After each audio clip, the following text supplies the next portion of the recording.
श्रियकान्ताय कल्याणनिधये निधयेत्तिनाम् श्रीवेङ्कटनिवासाय श्रीनिवासाय मङ्गलम्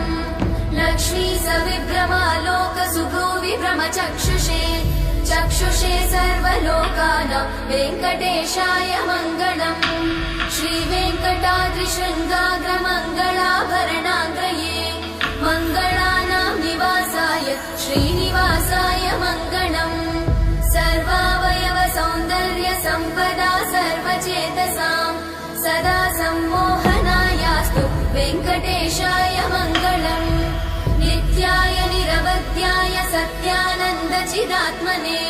सर्वान्तरात्मने श्रीमद् वेङ्कटेशाय मङ्गलम् स्वतः सर्वविदे सर्वशक्तये सर्वशेषिने